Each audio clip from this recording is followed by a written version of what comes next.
안녕하세요. 저는 결혼을 꿈꾸고 있었던 20대 후반의 평범한 직장인입니다.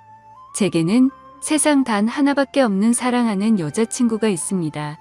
여자친구와는 2년 전 처음으로 알게 되었고 저보다 3살이 더 어립니다. 저는 그녀와 당연히 결혼을 생각했고 함께 살 그날만을 그리며 살아가고 있었습니다. 매일 하루하루가 행복한 날들이었죠. 하지만 제 여자친구에 대한 충격적인 사실을 알게 되고부터 너무나 힘이 듭니다. 사연을 읽어보면 바보 같고 멍청하다고 욕하실 수도 있겠지만 지금의 저는 제가 어떻게 결정을 해야 할지 도저히 답을 내릴 수가 없네요. 사실 이런 이야기를 올려봐야 뾰족한 수도 없을 것 같고 좋은 방법을 찾을까 싶지만 너무 많이 답답하고 힘들어서 많은 분들의 이야기를 간절히 듣고 싶어서 글을 올리게 되었습니다.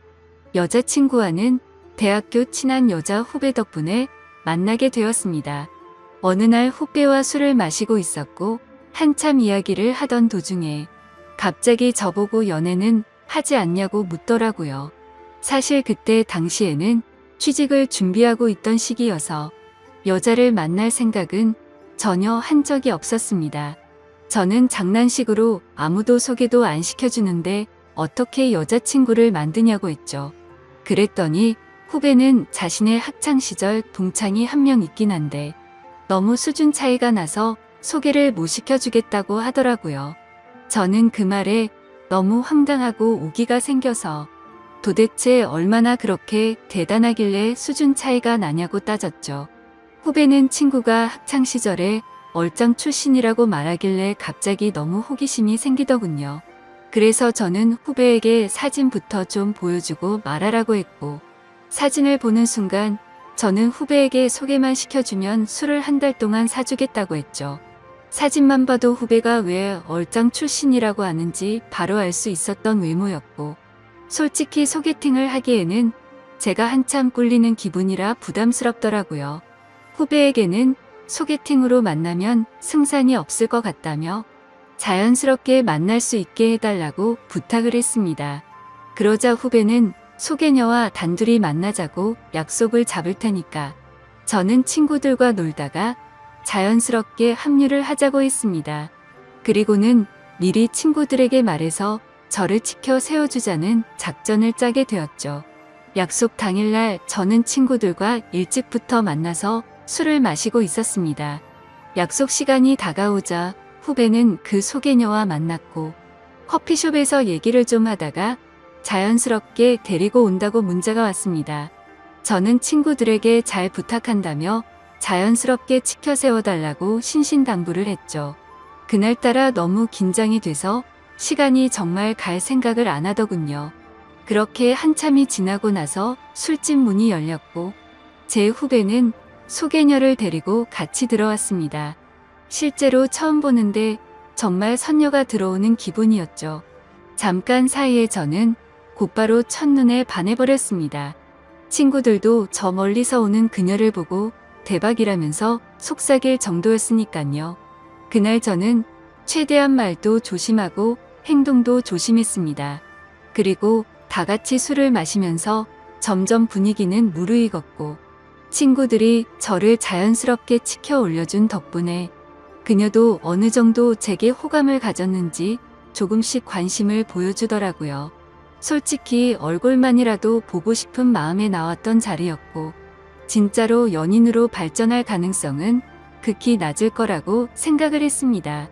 그런데 그날 저희는 술에 취하고 분위기에 취해서 결국 어느 정도 관계에 진전이 있었고 따로 몇 차례의 만남을 더 가진 뒤에 제가 고백을 해서 저와 그녀는 연인 사이로 발전하게 되었습니다. 꿈에 그리던 이상형과 말도 안 되는 연인 사이가 되었다는 건 제게는 꿈만 같았죠. 여자친구는 만나면 만날수록 얼굴만 예쁠 뿐만 아니라 성격도 너무 착한 천사 같은 여자였습니다. 저는 능력이 부족해서 좌절감에 빠져서 얼른 취업을 하고 더 많은 걸 해주겠다고 하면 그런 건 전혀 중요하지 않다고 늘 제 마음을 다독여주는 그런 착한 마음씨의 여자친구였습니다. 그렇게 미래를 꿈꾸며 만난 지 어느덧 1년이 지날 때쯤이었습니다. 저는 취직을 해서 직장을 다니는 상태였고 여자친구는 대학교 졸업반이었습니다. 그런데 어느 날부턴가 여자친구가 연락이 잘 되지가 않더라고요. 평소 그러지 않았기에 뭔가 이상해서 계속해서 무슨 일인지 물어보게 됐죠. 그러자 집에 일이 좀 생겨서 그렇다고 말하기가 어렵다고 했습니다. 집안일인데 계속 묻기엔 그래서 그런가 보다 하고 넘어갔습니다. 그 얘기를 묻고 주말에 여자친구를 만나게 되었는데 표정이 좋지가 않더라고요. 그래서 저는 다시금 여자친구에게 물었습니다. 무슨 힘든 일 있는 거냐며 그런 게 있다면 말해달라고 했죠. 그러자 여자친구는 한참을 고민하더니 아버지께서 잘못된 일에 손을 대셨고 결국 집에 너무 큰 빚이 생겼다더군요. 그래서 어쩔 수 없이 알바를 하느라 정신이 없어서 연락이 뜸했다며 미안하다고 하더라고요. 저는 그런 일이 있었으면 진작 말하지라고 했고 당장 제가 모아두었던 돈을 보태어 준다고 했습니다. 괜찮다고 수차례 거절을 했지만 저는 이런 상황에는 고집 부리는 거 아니라고 말하고는 돈을 보내주었죠. 그러고서 더 얘기를 해봤더니 빚이 생각보다 너무 어마무시하더라고요. 그래서 빚을 빨리 갚지 못하면 한 달 이자만 너무 심각하다란 걸 알게 되었습니다. 그래서 저는 알바를 해서 그걸 다 갚을 수 있겠냐고 물었더니 부모님도 열심히 일하고 계시고 자신도 생각보다는 고액 알바를 한다고 하더라고요. 뭔가 그때부터 기분이 이상했고 긴장되는 마음으로 무슨 일인지를 물었습니다. 시급을 많이 준다고 해서 바에서 일을 한다고 대답하더라고요. 물론 생각처럼 너무 심각한 것은 아니었지만 순간 너무 기분이 더러워졌습니다. 어떻게 바에서 일하는데 나한테 미리 물어보지도 않고 하냐고 화를 냈죠. 여자친구는 그냥 앉아서 대화만 하는 곳이라며 화낼 거 전혀 없다고 말하더군요. 저는 제가 알바라도 해서 같이 도와줄 테니까 당장 그만두고 다른 알바 자리를 찾으라고 했죠. 여자친구는 그 말에 미안하다며 당장 알바를 그만두다고 하면서 울더라고요. 안 그래도 힘든 여자친구한테 화를 낸 게 미안해지더라고요. 그래서 저는 걱정 말라며 다 같이 갚으면 그 정도 빚은 금방 갚을 수 있겠다고 위로해줬습니다. 그리고 나서 저는 곧바로 알바 자리를 찾게 되었죠. 직장을 다니고 있었던 터라 시간이 자유롭고 고액으로 할 수 있는 일을 찾아봤더니 배달 대행이 가장 맞겠다고 생각을 했고 저는 곧바로 일을 시작하게 되었습니다. 처음에는 실수투성이었습니다. 오토바이도 잘 타지 못했던 터라 운전도 서툴렀고 일이 서툴러서 배달을 많이 못하다 보니 수익도 별로 나지를 않더라고요. 그런데 사람은 적응의 동물이라 그런지 배달을 하다 사고도 몇 번 나보고 지리적으로 익숙해지고 나니깐 그때부터는 점점 수익이 많이 오르게 되었습니다. 여자친구는 제가 오토바이를 타고 운전을 하는 걸 항상 걱정했죠. 그러면서 동시에 제게 너무 고맙다고 평생 이 고마움 다 갚아나갈 거라고 하더라고요. 그때는 이런 시련이 저희의 만남에 있어서 더욱 더 끈끈한 사이가 되게 해주고 평생을 살면서 흔들리지 않을 좋은 계기가 될 거라고 굳게 생각을 했습니다. 하지만 그런 긍정적인 생각들은 절대 보잘것없는 헛된 생각이란 걸 알게 해주더군요. 제 인생에서 가장 큰 충격을 받은 날이라 정확히 기억납니다. 문제가 생기게 된 그날은 주말 일요일 저녁 7시쯤이었습니다. 저는 주말에도 쉬는 걸 포기하고 배달 대행 알바를 하고 있었죠. 그런데 제가 처음 여자친구를 소개받던 날 함께 있었던 친구에게서 연락이 왔습니다. 전화를 받아보니 한참 동안 말을 못하고 가만히 있더라고요. 그때는 너무 바쁜 피크 시간대였고 배달통에는 몇 군데를 더 가야 하는 음식들이 있었던 상황이었기에 너무 급한 마음에 짜증이 나서 소리를 쳤습니다. 도대체 무슨 큰일이길래 그러냐고 답답하게 하지 말고 빨리 말을 하라고 했죠. 그러자 친구는 어렵게 말을 꺼냈습니다. 혹시 여자친구가 요즘 어디서 일하는지 아냐고 묻더라고요. 그때 당시 저는 여자친구가 학교를 다니면서 야간에 커피숍 알바를 한다고 들었기에 커피숍에서 일한다고 대답을 했죠.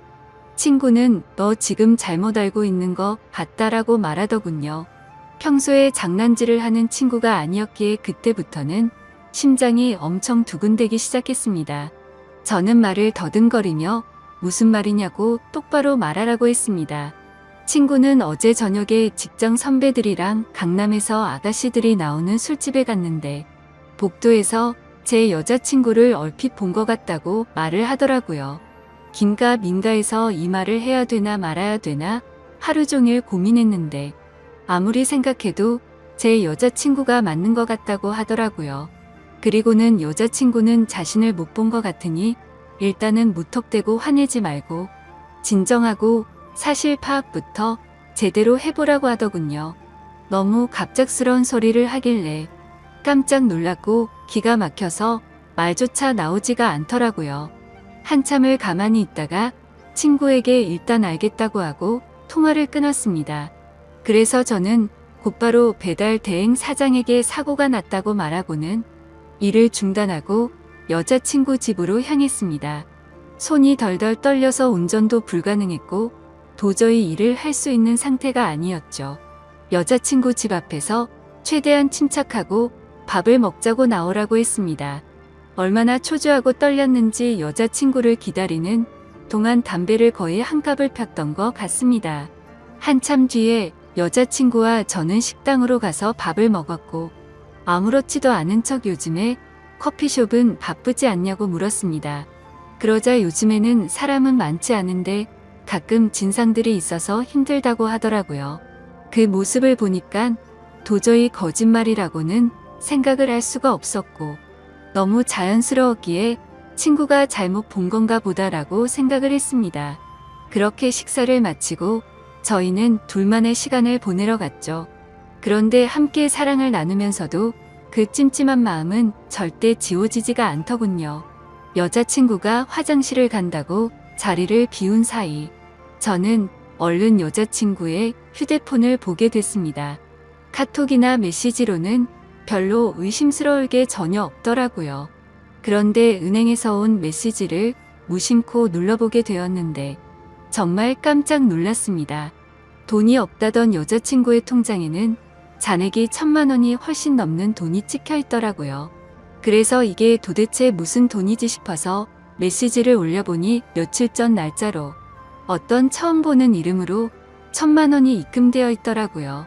그리고 더 올려다 보니 여자친구의 가족분에게 다시 보낸 건지 1,000만 원을 출금을 했더라고요. 그래서 이게 도대체 뭐지 싶어서 계속해서 올려봤습니다. 근데 매월 1일에 똑같은 이름으로 꼬박꼬박 1,000만 원이 입금되었더라고요. 어림잡아 봐도 1년 가까이 받아왔으니까 1억이 훨씬 넘는 돈이었습니다. 곧바로 이건 뭔가 심각하게 잘못 돌아가고 있구나라고 깨달았습니다. 여자친구가 화장실에서 나오자마자 저는 화를 내면서 이 돈 뭐냐며 휴대폰을 들이댔습니다. 그러자 깜짝 놀라며 휴대폰을 뺏어가더라고요. 저는 정신이 나간 상태로 나지막이 말했습니다. 지금부터 나한테 거짓말 할 생각 하지 말고 모든 사실을 말하라고 했죠. 여자친구는 지금까지 있었던 일들에 대해서 말했습니다. 사실은 바에서 알게 된 사장님이 있는데 그냥 주말마다 만나서 밥만 먹어주면 용돈 개념으로 돈을 보내준다고 해서 이 일을 시작했다고 하더군요. 저는 너무 황당해서 따져 물었습니다. 아무 짓도 안 하고 밥만 먹는데 어떤 정신 나간 놈이 한 달에 1,000만 원씩 주냐고 했죠. 그러자 여자친구는 팔딱 끼면서 절대 이상한 짓은 안 했다고 하더라고요. 근데 상식적으로 아무리 생각해도 이해가 되지 않았습니다. 어느 누가 밥만 먹어준다고 한 달에 1,000만 원씩 줄까요? 그것도 다 합치면 1억이 훨씬 넘는 큰 돈을요. 그런데 그때 갑자기 문득 생각난 게 친구가 여자친구를 술집에서 봤다고 한 게 생각이 났습니다. 그래서 저는 여자친구에게 말했습니다. 너 진짜 거짓말하지 말라고 했는데 계속 거짓말하려고? 내가 너 강남 술집에서 일하는 것도 다 아는데 그것도 발뺌할 거냐고 물었습니다. 그러자 여자친구는 갑자기 아무 말도 못하더라고요. 그러더니 갑자기 주저앉아서는 울기 시작하더라고요. 지금부터 진짜 거짓말 하나라도 하면 나는 더 이상 너 얘기 안 듣고 나간다고 말했습니다. 그런데 계속해서 울고만 있더라고요. 그때부터는 저도 제정신이 아니었고 너무 화가 났습니다. 여자친구가 쥐고 있던 휴대폰을 뺏어서는 화장실로 들어가 문을 잠궜습니다. 일단 돈이 입금된 그 이름으로 연락처를 검색해봤습니다. 그러자 사장님이라고 저장이 되어 있더라고요. 곧바로 전화를 걸었습니다. 한참 동안 신호음이 울리더니 안 받아서 끊으려고 하자 전화를 받았습니다. 목소리가 최소 60대는 넘어 보이는 할아버지 목소리더군요. 저는 바로 욕을 했습니다. 내가 이 전화기 주인 남자친구인데 너 뭐냐고 하니까 젊은이 말버릇이 그게 뭐냐고 이딴 식으로 말하더라고요. 그래서 너 손녀뻘 데리고 무슨 짓거리 했냐고 소리를 질렀습니다. 그러자 돈 주고 하는 짓 뻔하지 뭘 그딴 걸 묻냐면서 욕을 하고는 끊어버리더군요. 정말 그 말을 듣는 순간 머리가 너무 어지러웠습니다. 여자친구는 밖에서 문을 계속 두드리면서 울어대고 너무 믿었던 여자친구에게 배신을 당한 기분에 저도 모르게 눈물이 흐르더라고요. 그렇게 서로가 화장실 문을 사이에 두고 1시간 동안 아무 말 없이 있었습니다. 제가 먼저 말을 꺼냈습니다. 그동안 나를 얼마나 우습게 생각했으면 끝도 없이 거짓말하냐고 물었더니 자신을 두고 떠날 것 같아서 차마 말을 못했다고 하면서 울더라고요.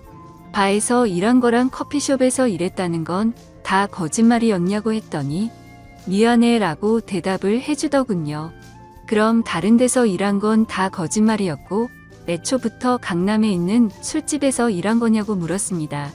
그러자 여자친구는 그때부터 모든 사실을 털어놓더군요.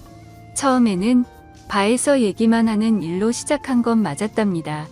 그런데 갑자기 그 사장님 지인이 운영하는 다른 술집에서 홀서빙 일이 부족하다고 해서 도와주고 오라고 했답니다.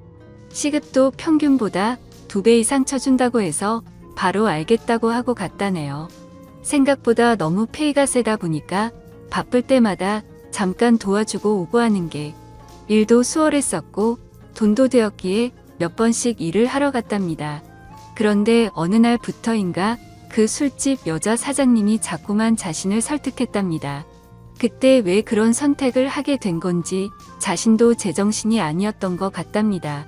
그렇게 본격적으로 그 가게에서 일을 시작하게 되었고 어느 날 재벌 할아버지가 와서는 매달 1,000만 원씩 주는 대가로 만남을 요구했다고 하더군요. 그래서 직접적으로 물었습니다.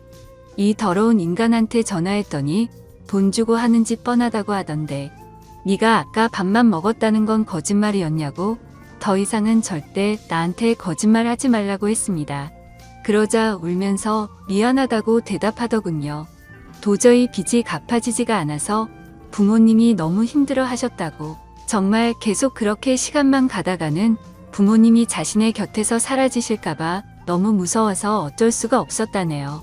저는 그때부터 이미 모든 사실을 알게 되었기에 문을 열고 나가서 아무 말 없이 여자친구에게 휴대폰을 던져주고는 그대로 밖으로 나갔습니다. 그러자 더 큰 소리로 방에서는 엉엉 우는 소리가 들리더라고요. 솔직히 미운 마음도 컸지만 왜 그렇게까지 한 건지를 아니까 너무 마음이 아팠습니다. 근데 그렇다고 할지라도 절대 이해를 할 수는 없습니다. 저는 여자친구의 힘든 걸 도와주기 위해서 평일에 회사 끝나면 배달 대행을 자정 넘게까지 했고 주말에도 쉬지 않고 그렇게 열심히 일해서 도와줬건만 그 대가가 고작 이런 충격적인 배신이라니 말문이 막힐 수밖에 없었고 모든 게 다 원망스러운 마음만 들었습니다. 그날이 있고부터 벌써 며칠이 지났습니다. 여자친구는 이제 빚은 거의 다 갚아가서 제대로 된 일을 구해서 갚아 나갈 거랍니다. 일도 다 그만뒀고 그 남자와도 다시는 연락하지 말라고 했다고 하네요. 저를 속인 건 너무 미안하고 도저히 자신의 곁에 있어 달라고 말 못하겠다고 합니다. 정신 나간 자기 같은 여자는 잊어버리고 꼭 행복하라며 오빠는 행복할 자격이 있는 사람이라고 하네요. 차라리 여자친구가 뻔뻔하게 굴었으면 이렇게 마음이 더 아프지도 않았을 것 같습니다. 정말 태어나서 처음으로 평생을 함께 하고 싶었던 여자친구였는데 이런 사실이 모든 게 다 꿈이었으면 좋겠습니다. 솔직히 이렇게 많이 사랑하기에 저는 지금도 말도 안 되는 고민을 하고 있네요. 제가 여자친구를 용서해 주는 게 맞는 걸까요? 어떤 선택을 해야 할지 정말 모르겠습니다. 저보다 현명한 분들이 많으실 테니 부디 제게 한마디씩만 부탁드립니다. 감사하다 보니 제게도 정말 믿기지 않는 일이 생겼습니다. 처음에는 숨 쉬는 것조차 힘들 정도로 충격이 커서 많이 힘들었는데 지금은 어느 정도 마음이 진정이 됐는지 숨만 겨우 쉬고 있을 정도입니다. 그래서 이제는 제 고민을 공유하고 다른 분들의 의견도 듣고 싶은 마음에 이렇게 사연을 보냅니다. 저는 올해 30살이고 아버지의 회사에서 일을 하면서 살고 있습니다. 제 아내는 저와 동갑이고 가정주부를 하고 있었죠. 아내와의 첫 만남은 5년 전 일이었고 친구의 생일 파티에서 처음 만나게 되었죠. 그날 저는 약속 장소인 강남에 있는 술집으로 가게 되었고 약속 시간보다 많이 늦게 도착을 해서 저는 급히 들어갔죠. 가게 안은 많은 사람들이 모여서 시끌벅적 난장판이더군요. 그래서 저는 조금만 앉아 있다가 축하만 해주고 가야겠다 라고 생각하면서 자리에 앉았습니다. 그런데 제가 자리에 앉은 지 10분도 지나지 않아서 술집의 문이 열리더니 정말 여신이라는 표현이 아깝지 않을 만한 그런 여성이 들어왔습니다. 누가 봐도 바로 알 수 있는 명품 백에다가 고급스러운 복장이 기티가 많이 흐르더라고요. 그래서였는지 그때 그 시끄러운 와중에도 몇몇 남자들은 저처럼 조용히 쳐다보고 있다라는 걸 느낄 정도였죠. 그때 저는 바로 그 생각이 들었습니다. 그때 당시에 그 술집에는 저희 테이블 외에도 다른 손님들이 앉은 테이블이 많았었기에 저는 속으로 제 친구의 생일 파티에 온 사람이면 좋겠다라는 생각을 했습니다. 그런데 제 바람은 현실이 되어주었고 그 여성은 제 친구에게 가볍게 인사를 하더니 제 앞쪽으로 와서 앉더라고요. 저는 낯선 사람들이 많은 자리는 별로 좋아하지 않는 성격이어서 처음에는 조금만 있다가 얼굴만 비추고 바로 가려고 했었습니다. 그런데 집으로 돌아가기는커녕 혹여나 제자리에 누가 앉을까 봐서 화장실도 단 한 번도 안 가고 저는 그 술집에서 자리가 끝날 때까지 계속 그 자리에 앉아 있었죠. 그때 당시 저는 나름대로 여유가 넘치는 편이었습니다. 어릴 때부터 부모님의 재력 덕분에 항상 부족함 없이 자랐었고 지금 생각하면 참 부끄러운 얘기지만 부모님의 힘을 빌려서 외제차를 사서 타고 다녔었죠. 그래서 그때는 철이 덜 들었었죠. 뭔가 여유가 넘치는 척 있어 보이고 싶어서 저는 일부러 테이블 위에 차키를 올려놓고 있었습니다. 마주 앉았던 그녀는 차키를 봐서 그랬던 건지 제게 호감이 있어서 그랬던 건지 저에게 먼저 말을 걸어주더라고요. 지금 생각해보면 제가 여유가 넘쳐 보여서 그랬던 것 같다라는 생각이 들긴 하네요. 아무쪼록 그녀는 딱히 직업이 있었던 건 아니었고 모델 활동을 한다고 하더군요. 그래서 그때 당시에 저는 모델이라고는 패션 모델이나 레이싱 모델 뭐 이런 거를 생각했었죠. 그런데 알고 보니 전문적인 모델은 아니었고 SNS에서 제법 인기가 많았는데 광고 회사들이 화장품이며 옷이며 가릴 거 없이 가끔 홍보를 제안하는데 그럴 때마다 사용 후기 같은 걸 남기는 그런 프리랜서 개념의 일이었습니다.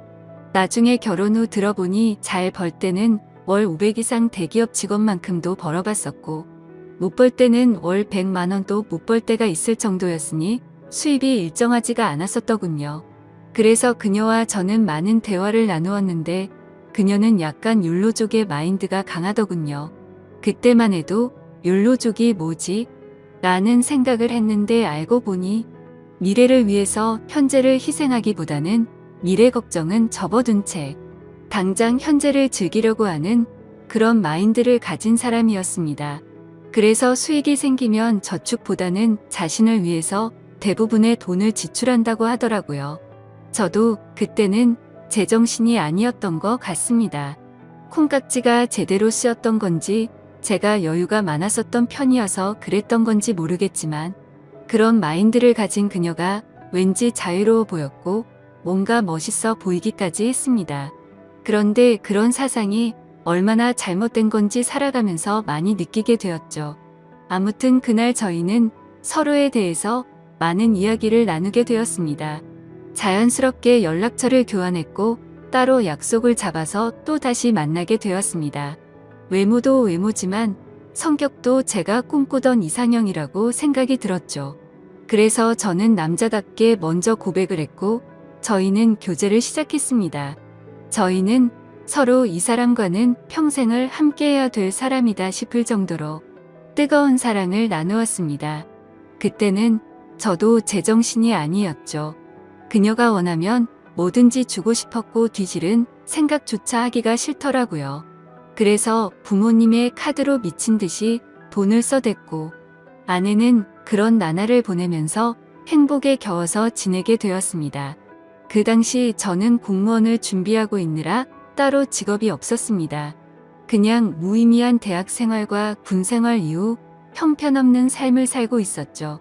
아무튼 저는 이 여자와 평생을 함께 하고 싶은 마음에 만난 지 1년도 되지 않아서 평생을 함께 하자고 프러포즈를 했습니다.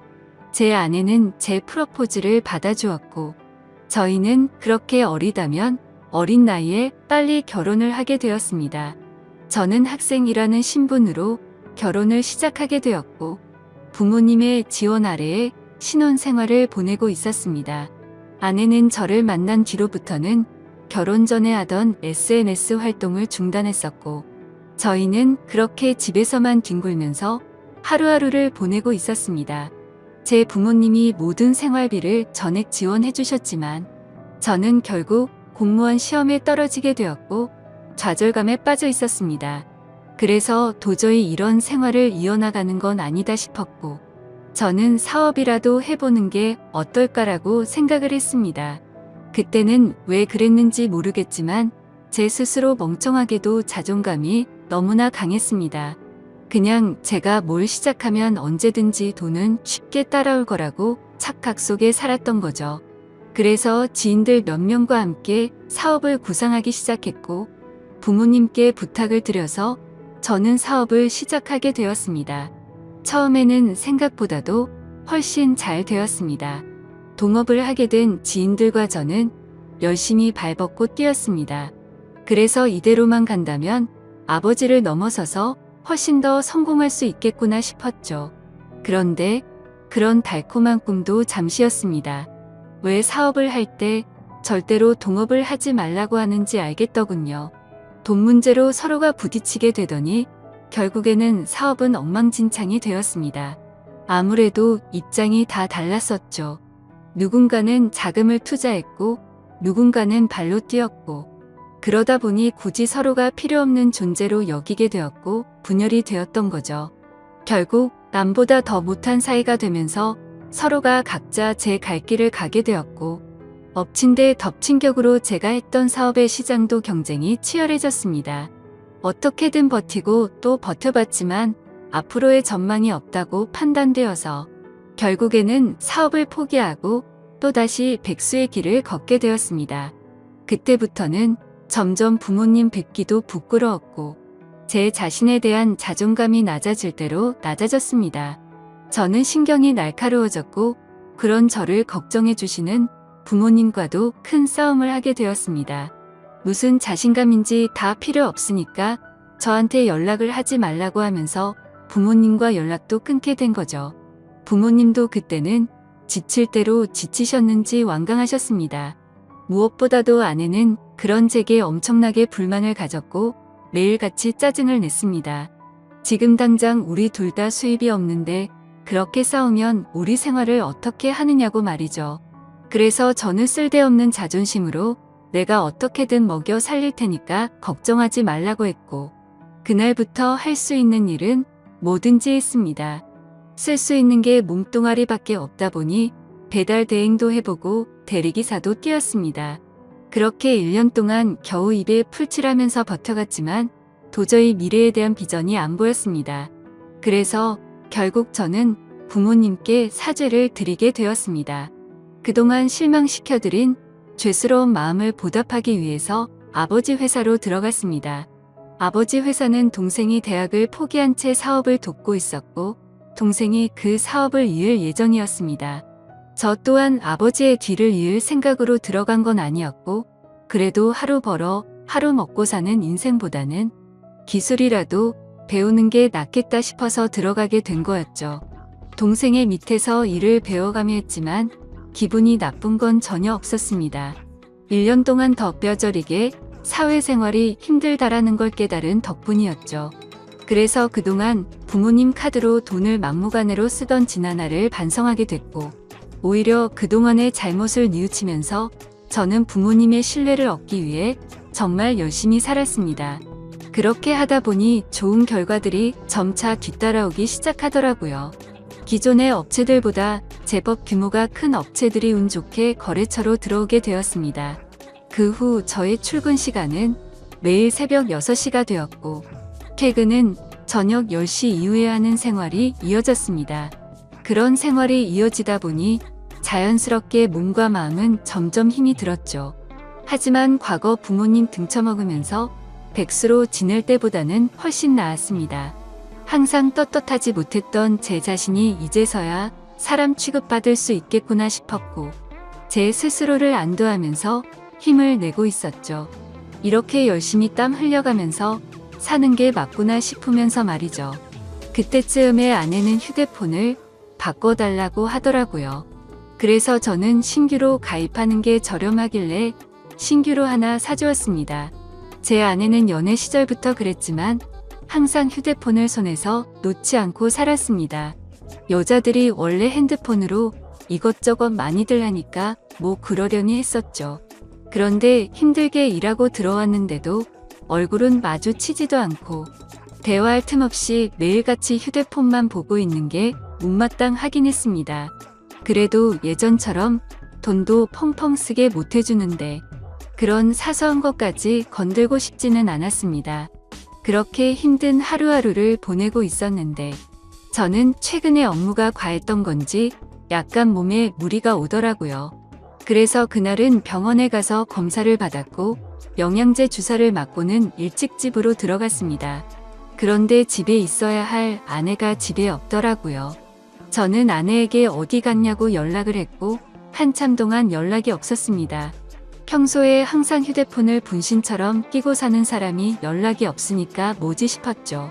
그러다 저는 몸이 너무 좋지 않아서 저도 모르게 잠이 들었고 제가 연락을 한 지 거의 2시간이 지나서 아내에게서 답장이 와 있더라고요.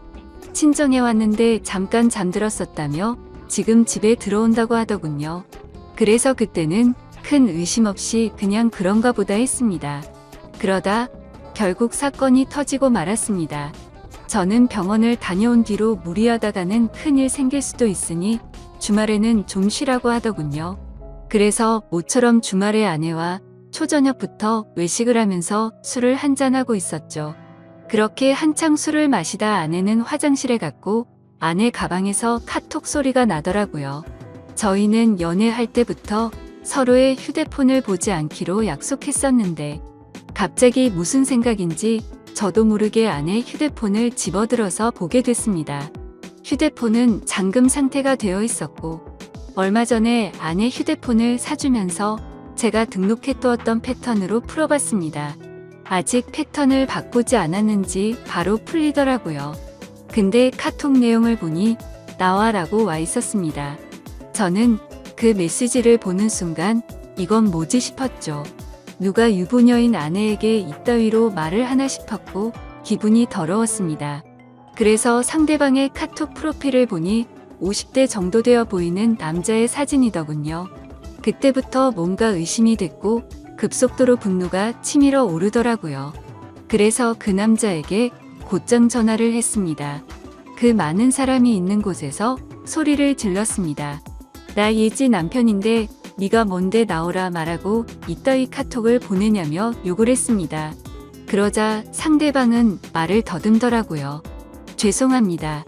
앞으로 다시는 연락 안 할게요. 정말 죄송합니다. 이러더군요. 그래서 저는 뭐가 죄송하냐고 계속해서 추궁을 했죠. 근데 몇 분 동안이나 그 정신 나간 놈은 죄송합니다 라고만 할 뿐 제가 묻는 말에는 하나도 대답을 안 하더라고요. 그때부터는 더 이상 의심이 아니라 확신이 되었습니다. 아내는 잠시 후에 자리로 돌아왔고 저는 아내 휴대폰을 들고 있었습니다. 그 모습을 보고 아내는 곧바로 왜 남의 휴대폰 함부로 들고 있냐면서 짜증부터 내더라고요. 저는 헛웃음이 났고 아내에게 물었습니다. 뭐 숨기는 거 있냐고. 도대체 왜 그렇게 화들짝 놀라면서 화내냐고 물었죠. 아내는 휴대폰을 가져가서 자신에게 온 카톡 내용을 봤는지 잠시 생각하더니 말하더군요. 설마 오해하는 건 아니지? 라며 예전에 광고 의뢰하셨었던 사장님인데 연락이 온 거라고 하더라고요.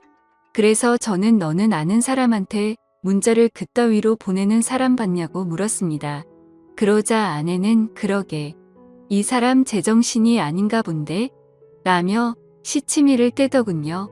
저는 말했습니다.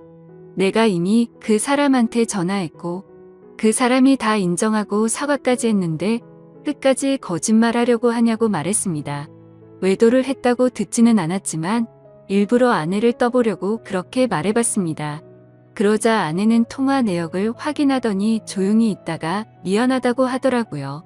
제발 그 말이 나오지 않기를 바랬습니다. 그냥 단순한 착각이길 바랬고 그 대답을 듣는 순간 피가 거꾸로 솟더라고요. 이게 미안하다고 될 일이냐고 말했고 그동안 있었던 일에 대해서 솔직하게 말하라고 했습니다. 지금부터 거짓말 하나라도 하면 연락 온 그놈 당장 찾아가서 다 엎어버리고 네가 한 짓도 너희 친정에 가서 다 말한다고 했죠. 그러자 아내는 그동안 있었던 사실을 말했습니다. 아내도 처음부터 이러고 싶지 않았답니다. 제가 배달 대행에 대리기사까지 하면서 한창 힘들게 지내던 때 자신도 도움이 되고 싶은 마음에 다시 SNS를 시작하게 되었다고 하더군요. 그런데 한참을 쉬어서 그런지 예전처럼 광고가 들어오지 않았고 이 남자에게서 메시지가 왔다고 하더라고요. 그냥 딸을 잃어서 너무 그리워서 그런데 만나서 밥만 먹어줄 수 없겠냐며 부탁을 들어주면 30만 원을 준다고 했다더군요. 그래서 혹시라도 이 남자가 헛짓거리하면 바로 경찰에 신고를 할 생각을 가졌고 밥만 먹고 30만 원이나 챙기자 싶어서 나갔답니다. 그런데 그 사람은 아주 젠틀했고 약속대로 밥만 먹었는데도 30만 원을 줬답니다. 그렇게 만남을 몇 번 더 이어가다 보니 지금까지 연락을 주고 받았다고 말하더군요. 저는 단도직입적으로 물었습니다. 그래서 어디까지 간 거냐고 물었죠. 아내는 엄청 놀라면서 절대로 그러지 않았다고 하더라고요. 저는 또 아내를 떠봤습니다. 제발 아니길 바라는 마음으로요. 너 지금 또 거짓말 하냐고 그 남자한테 이미 다 들었다고 하니까. 아내는 갑자기 눈물을 흘리면서 진짜 미안하다면서 당신이 너무 힘들어 보여서 그랬다네요. 그런 모습을 보니 숨이 막혔고 어디서부터 어떻게 잘못된 건지 머리가 띵하더라고요. 그때부터는 저도 미친 듯이 말을 내뱉었습니다. 네가 이따위로 내 뒤통수를 치냐며. 내가 힘들어서 그랬던 거면 여지껏 그 더러운 돈 받은 거 어디 갔냐고 했습니다. 아무 대답도 없더라고요. 도저히 이해가 되지 않았습니다. 제가 힘들어 보여서 그랬다더니 그 더러운 돈으로 뭘 했을지 뻔히 보였죠. 저는 도저히 그 자리에서 같이 얼굴을 마주할 자신이 없어서 일단 집으로 꺼지라고 하고는 저는 그 자리를 떴습니다. 그날 이후로 저는 밥은 하루에 한 끼도 제대로 먹지도 못하고 억지로 먹어도 심각한 스트레스 때문인지 전부 토하게 되었습니다. 며칠이 지나서 아내를 불렀습니다. 아내는 별로 힘든 것도 없었는지 별로 달라진 모습이 없더군요. 제 모습을 보자마자 왜 이렇게 말랐냐면서 자신이 정말 미안하다고 하더라고요. 저는 아내에게 말했습니다. 너는 돈이 그렇게 좋냐고. 내가 잠깐 힘들게 하니까 그새를 못 참고 그렇게 곧바로 다른 남자한테 붙어 먹으면서 그 더러운 돈으로 네가 사고 싶은 거 사면서 좋았냐고 했습니다. 그러자 마음이 너무 많이 불편했답니다.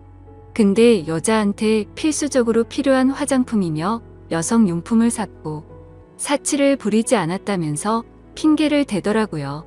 제가 나름대로 1년 동안 열심히 일해가면서 벌어다 준 돈은 돈이 아닌가요? 저는 그동안 내가 집에 넣어준 생활비는 어디다 썼냐고 거짓말하지 말라고 했습니다. 아내는 사실 친정에서 돈이 필요하다고 해서 거기다가 생활비를 보내줬다고 하더군요. 진짜 너무 어이가 없고 기가 막혔습니다. 아내와 제가 결혼을 할 때 돈 한 푼도 보태지 않았던 친정이고 제 부모님과 다투고 밥 사 먹을 돈도 없어서 도움을 청했을 때 매정하게 거절했던 장인 장모였습니다. 근데 그런 인간들한테 제가 피땀 흘려 번 돈을 보냈다고 하네요. 이 말을 아내에게 하면서 네가 도대체 생각이 있냐고 물었습니다. 그러자 그럼 어떻게 하냐며 아무리 그래도 부모님이 힘들다고 하는데 어쩔 수 없었답니다. 도대체 뭘 어쩔 수가 없다는 거죠? 제가 돈 10원도 못 벌어 온 것도 아니고 충분히 먹고 사는데 문제는 없었는데 그 돈을 홀라당 친정에 보내주고는 화장품이며 여성용품 사려고 돈 많은 남자한테 붙어 먹었다는 걸 어떻게 이해해야 하죠? 솔직히 아내의 친정도 심각한 문제입니다. 저희 집에만 매달려서 돈 한 푼도 없이 딸을 시집 보낸 것도 모자라서 제가 아내 모르게 돈을 빌려준 돈도 꽤 많습니다. 그때 당시에는 제가 사랑하는 아내의 식구들이었고 당장 너무 힘들다고 하는데 어쩔 도리가 없었죠. 그렇게 한 번만, 또 한 번만, 마지막으로 한 번만 이런 식으로 보내준 금액만 5천만 원이 넘습니다. 막상 아내의 얼굴을 마주하고 있으면 마음이 또 약해지는 것 같기도 하고 이런 제 자신이 정말 저도 답답하고 화가 납니다. 남들이 이런 고민을 갖고 있으면 남자가 진짜 바보 같은 놈이구나 했을 겁니다. 그런데 막상 제게 이런 일이 생겨버리니 아닌 걸 알면서도 단호하게 내쳐지지가 않네요. 아내는 계속 울고 불며 미안하다고 절대로 2번 다시는 이런 일 없을 거라고 믿어달라면서 빌고 있는 상황입니다. 저는 이게 돌이킬 수 없는 일이기에 아내가 너무 천박하다는 생각을 하면서도 어떻게 해야 할지 도저히 모르겠습니다. 제가 아내를 믿어준다고 하더라도 아내가 그 늙은 남자와 있었던 상상들을 계속해서 하게 될 텐데 이 만담이 유지될 수가 있을까요?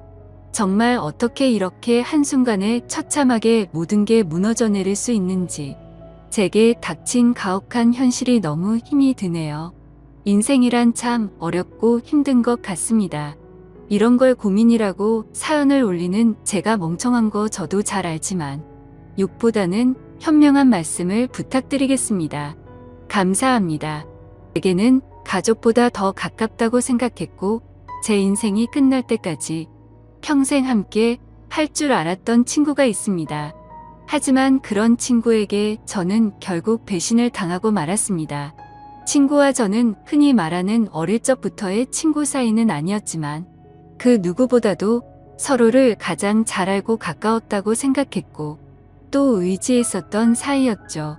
우선 저는 30대 초반이며 서울 토박이로 생활을 하고 있습니다. 그 친구를 처음 알게 된 지도 벌써 10년이 훌쩍 넘은 얘기죠.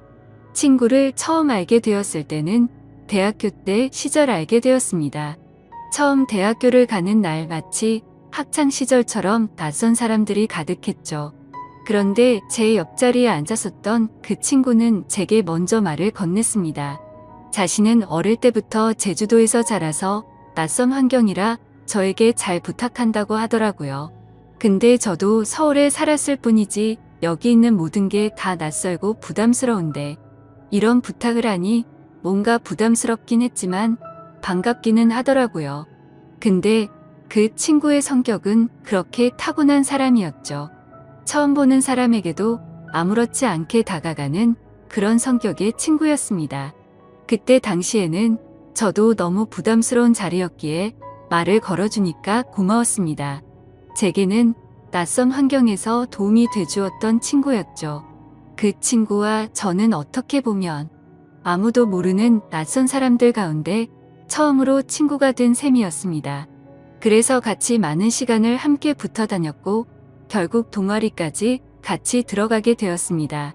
지금은 그렇지 않겠지만 제가 대학교 생활을 할 때만 해도 특정 동아리는 마치 군대 마냥 군기가 엄청 강했습니다.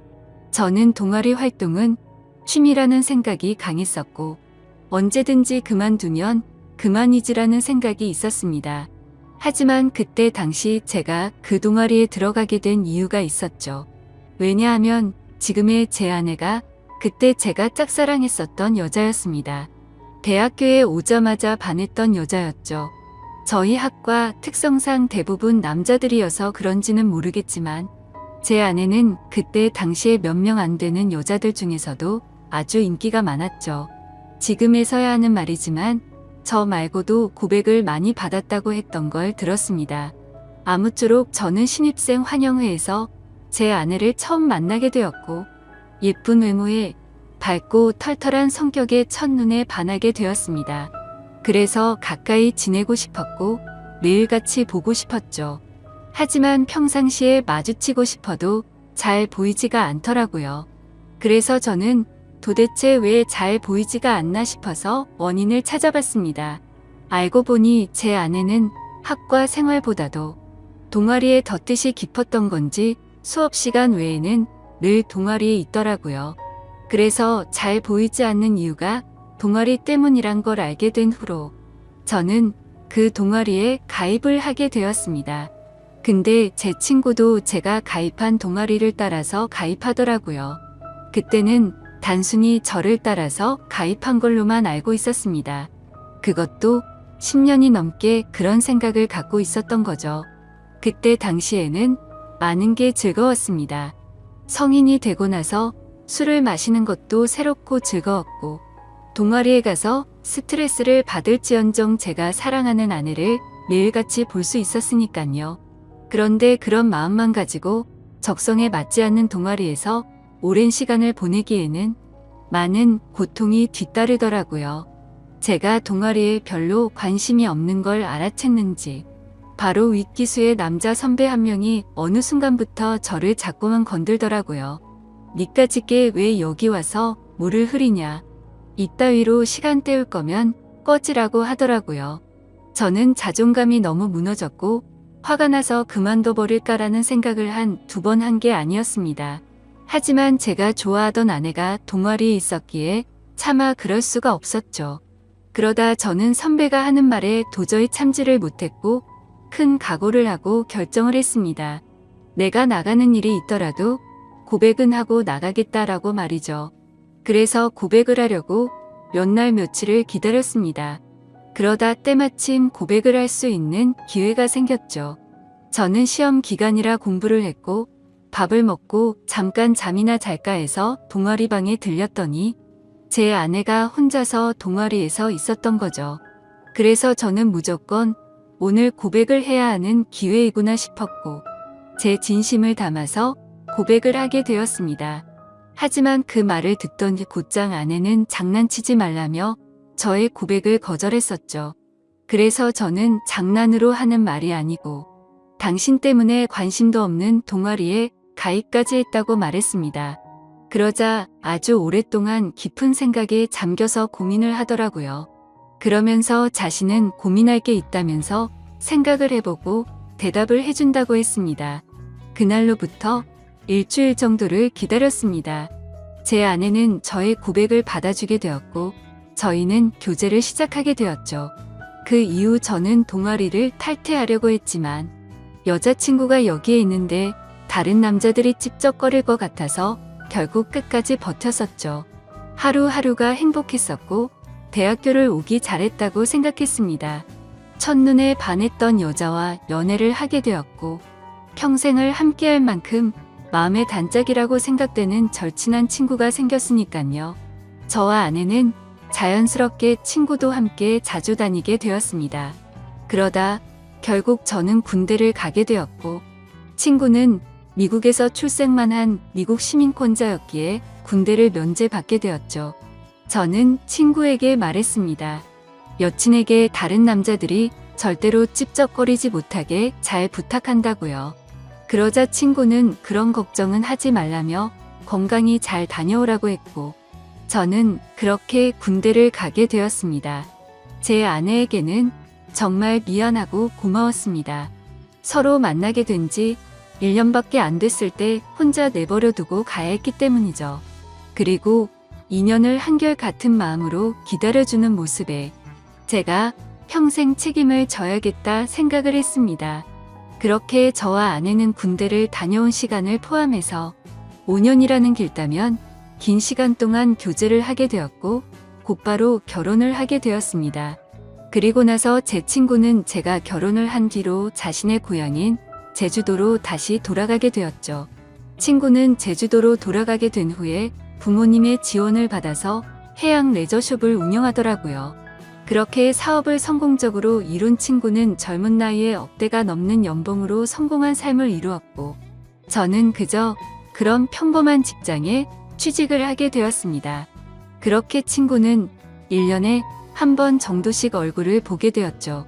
하지만 너무 친했던 친구라서 아주 오랜만에 보더라도 어제 만난 듯이 전혀 거리낌이 없었고, 저희는 늘 그렇듯 우정을 다져가고 있었습니다. 그러다 얼마 전 친구는 이번에 비즈니스상 미팅이 있어서 서울로 온다고 하더라고요. 반가운 마음에 아내의 허락도 구하지 못한 채 저희 집으로 꼭 오라고 말했습니다. 막상 말하고 나서 끊고 나니 아차 싶더라고요. 그래서 아내에게 어렵게 말을 했죠. 성원이가 다음 주에 서울 올라와서 집으로 오라고 했는데 괜찮아? 라고 하자 아내는 잠깐 멈칫하더니 그럼 괜찮지라고 대답을 하더라고요. 저는 아내가 이해를 해주어서 다행이구나 싶었습니다. 며칠이 지난 뒤 친구는 서울로 올라오게 되었고 일을 마치고 저희 집으로 찾아왔습니다. 아내는 친구에게 간단히 인사를 하고는 술상을 차리러 갔고, 친구와 저는 오랜만에 만나서 시간 가는 줄도 모르고 술자리를 가지게 되었죠. 그렇게 한창 술을 마시고 자고 일어났더니 친구는 여전히 잠을 자고 있었고, 저는 늦잠을 자버리는 바람에 정신없이 출근을 했습니다. 그리고 나서 퇴근을 하고 집으로 들어갔더니 친구와 제 아내가 마주 앉아서 밥을 먹고 있더라고요. 저는 친구에게 내려간 줄 알았더니 아직 안 갔어? 라고 묻자 친구는 아직 일이 덜 끝나서 며칠만 더 있다가 간다고 하더라고요. 그러자 아내는 서울에 아는 사람도 없고 여기에 친구가 있는데 굳이 딴 데 가지 말고 저희 집에서 머물러도 된다고 말하더군요. 친구는 너무 민폐가 아니냐며 괜찮냐고 하는데 뭐라고 하겠습니까? 아내도 괜찮다고 하는데 친구가 되어 가지고 다른데 가서 자라고 할 수도 없었죠. 저도 네가 괜찮으면 여기에서 지내도 된다고 했고 친구는 곧바로 고맙다고 대답을 했습니다. 아내는 저도 앉아서 같이 밥 먹자며 밥을 차려주는데 뭔가 기분이 이상하더군요. 열심히 일하고 집에 들어왔더니 아무리 친구라지만 아내와 단둘이서 밥을 먹고 있다는 게 찜찜했습니다. 하지만 제가 너무 과하게 생각하는 거 아닌가 싶어 그냥 그러려니 할 수밖에 없었죠. 옷을 갈아입고 식탁에 앉으니 비싼 한우가 놓여져 있었고 온갖 음식이 푸짐히 차려져 있더라고요. 저는 아내에게 이게 뭐냐고 묻자 친구가 대답하더라고요. 제 아내가 먹고 싶어 해서 아까 같이 장 보다가 자기가 샀으니 부담 갖지 말아달라고 했습니다. 그래서 둘이 같이 장도 보러 갔다 왔냐고 묻자 친구는 술도 깨고 산책도 할 겸 같이 다녀왔다고 하더군요. 아무리 친한 친구라도 그렇지 이건 아니다 싶었고 그때부터는 기분이 좋지가 않았습니다. 그리고는 그날은 평소에 술은 입에도 대지 않던 아내도 합세하여 셋이서 술을 마시게 되었죠. 어느 정도 술이 들어가자 갑자기 아내는 친구에게 온갖 칭찬을 하더군요. 어떻게 너는 나이가 먹어도 아직도 예전 그 모습 그대로냐며 섬에 살아서 그런지 피부도 까무잡잡한 게 왜 이렇게 몸이 좋냐며 묻더라고요. 그러자 친구는 만져볼래? 하면서 힘을 주더니 그걸 또 만져보고 아내는 좋다고 웃더라고요. 그때부터는 그냥 기분이 더러웠습니다. 남편을 옆에 두고 이것들이 무슨 짓거리인가 싶었죠. 저는 조용히 술만 마셔댔고 친구와 아내는 약간은 제 눈치를 본 건지 화제거리를 돌리더군요. 아내는 친구에게 요즘 경기도 안 좋을 텐데 제주도에도 피해가 크지 않냐며 물었고, 친구는 자신이 하는 사업은 관광지 특혜를 받아서 그런지 크게 영향을 받지 않아 딱히 문제가 없다고 하더라고요. 그러면서 다음에 저와 같이 여행을 오면 풀코스로 관광을 시켜준다고 하더니 다른 거 걱정 말고 비행기만 타고 넘어오라며 말하더군요. 아내는 그 말에 좋다고 싱글벙글 웃는데 그때 저는 할 말이 없었습니다. 사실 아내에게 미안한 일이 있었던지라 거기다 대고 제가 뭐라고 말도 못했었죠. 결혼하고 얼마 지나지 않은 시점에 저는 지인의 권유에 투자를 하게 되었고 결국에는 사기를 당했습니다. 그때는 아내에게 조금 더 안락한 삶을 살게 해주고 싶은 마음에 과감히 투자를 했지만 오히려 빚더미에 안게 만들어서 생활을 더 힘들게 만들어버렸죠. 그래서 비싼 한우 같은 건 꿈도 꾸지 못했고 여행이라고는 신혼여행 이후로 단 한 번도 가지 않았으니 저는 도저히 할 말이 없었습니다. 기분도 좋지 않고 화를 내기도 애매한 마음에 그만 자리를 끝내고 싶었죠. 그래서 저는 제가 자리에서 일어나면 술자리가 끝날 줄 알고 말했습니다. 오늘은 피곤해서 먼저 일어날게 라고 했더니 친구는 벌써 자려고 아쉬운데 조금 더 마시지 하더니 그럼 피곤할 텐데 먼저 들어가서 쉬어 우리는 조금만 더 마실게 라고 하더군요. 그러자 아내도 일어날 생각이 없는지 내일은 지각하지 말고 알람 꼭 맞춰놓고 자라고 하더라고요. 속으로 진짜 부글부글 끓었습니다. 자존심이 상해서 다시 앉기도 뭐했고 그냥 샤워를 해버리고는 자러 먼저 들어갔습니다. 그런데 그 기분으로 잠이 올 리가 없죠. 자정이 다 되어갈 때까지 그 둘은 하하호 웃으며 떠드는데 친구고 뭐고 엎어버릴까 싶었지만 너무 쪼잔해지는 것 같아서 그냥 참고 있었습니다. 그렇게 잠에 못 들고 누워있는데 갑자기 작게 들리던 소리조차 들리지 않더라고요. 그러더니 1분 정도가 지나자 의자 빼는 소리가 들렸고 설거지를 하는 소리가 들렸습니다. 그래서 저는 물을 마시는 척하면서 거실로 나가봤더니 아내는 설거지를 하고 있었고 친구는 보이지가 않았습니다. 친구는 어디 갔냐고 물었더니 담배 피러 나갔다고 하더니 저보고 아직 안 잤냐고 묻더라고요. 저는 목이 말라서 잠이 깼다며 물을 마시고 방으로 들어갔고 아내는 설거지를 끝마치고는 방으로 들어오더군요. 그날 밤 저는 자는 둥 마는 둥 너무 짜증이 나서 잠을 뒤척였고 다음날 굳이 자고 있는 친구를 깨워서 집 밖으로 데리고 나왔죠. 친구에게는 거짓말이라도 해서 내보내야 되겠다 싶어서 말했습니다. 진짜 미안한데 아무래도 아내가 조금 불편해하는 것 같다고 했더니 친구는 아 그랬구나. 내가 너무 눈치가 없었지라며 미안하다고 하더군요. 그러더니 어차피 오늘 저녁에 내려가려고 했다면서 미팅 다녀와서 저녁에 들어올 거 같은데 그때 짐 챙겨서 나간다고 하더라고요. 저는 그래서 오늘 나도 외부 미팅이 있어서 저녁에 얼굴은 못 볼 것 같다고 했습니다. 항상 미팅 끝나고 술자리를 하는 자리라 늦을 것 같은데 조심히 내려가라고 미리 작별 인사를 했습니다. 그렇게 인사를 마치고 친구는 미팅이 있다면서 택시를 타고 갔고 저도 회사로 출근을 했습니다.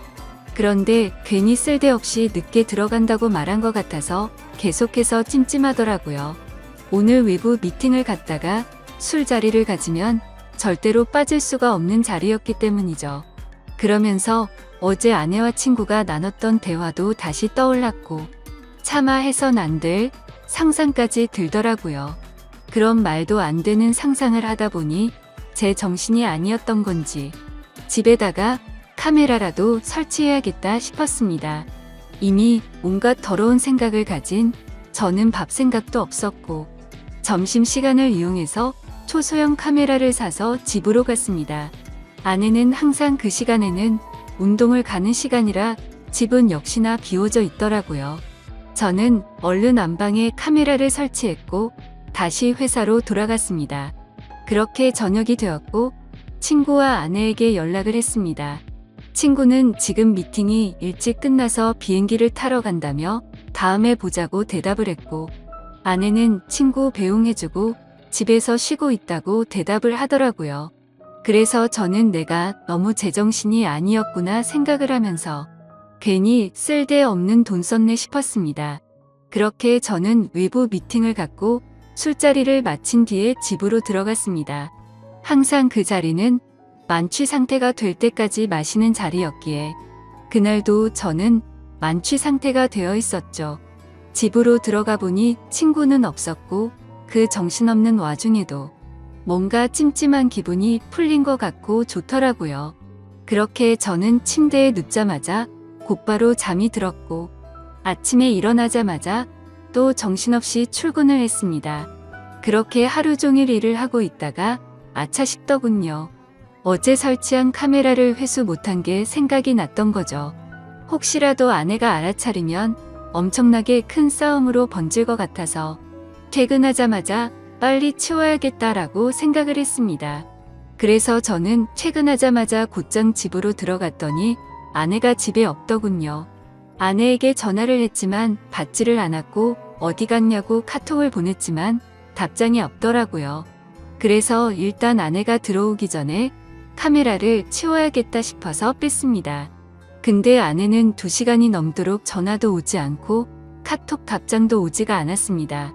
슬슬 짜증이 나기 시작했고 진짜 아내가 바람이라도 났나 싶었죠. 그래서 저는 갑자기 카메라 생각이 번뜩 났고 저장된 영상을 돌려봤습니다. 근데 정말 너무 충격적인 장면들이 그대로 녹화되어 있더군요. 제가 카메라를 설치하고 집 밖으로 나간 지 2시간 정도가 지나자 남자 여자 목소리가 들려오더니 제 아내와 친구는 방으로 키스를 하면서 들어왔습니다. 정말 그 모습을 보는 순간 바로 욕이 튀어나왔고 소리를 질러댔습니다. 그 둘은 자연스럽다는 듯이 제 침대에 누워서 스킨십을 하는데 너무 역겨워서 도저히 보질 못하겠더군요. 그래서 빨리 감기로 넘겨버렸고 오늘 날짜로 찍힌 영상을 봤더니 제주도로 내려갔다던 친구놈이 또 아내와 제 방으로 들어오는 겁니다. 너무 큰 충격을 받아서 할 말이 없고 생전 처음으로 눈물이라는 걸 흘렸습니다. 슬퍼서 우는 게 아니라 분노가 극도로 치밀어 오르다 보니 눈물이 난다란 걸 깨달았죠. 그러면서 제가 퇴근하기 1시간 전쯤 남편이 들어올 수도 있을 것 같다면서 계속 같이 붙어 있고 싶은데 아쉽다고 하더니 나가서 같이 있자고 하더니 화면에서 사라졌습니다. 제가 그 영상을 보는 중에도 제 아내는 친구놈과 밖에 나가서 같이 붙어 있었던 거였죠. 저는 그래서 바로 친구놈에게 전화를 했습니다.